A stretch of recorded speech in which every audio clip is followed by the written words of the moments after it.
তোমার হাত দুটো এবার কিভাবে মুখে দেবে? কিভাবে মুখে দেবে? খালি হাত দুটো মুখের ভেতরে। তোমার জন্য এটাই উচিত, এটাই উচিত। শুধু মুখের ভেতরে হাত, মুখের ভেতরে হাত, কোনো মতে রাখা যায় না। ওর ভালো হয়েছে, হাত দুটো বেঁধে রেখেছি, আর পারবে না মুখের ভেতরে দিতে, আর পারবে না। ভালো হয়েছে, খুব ভালো হয়েছে।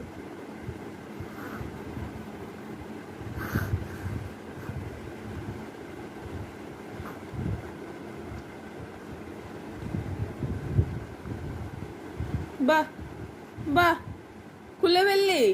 হ্যাঁ, তুমি খুলে ফেলেছ।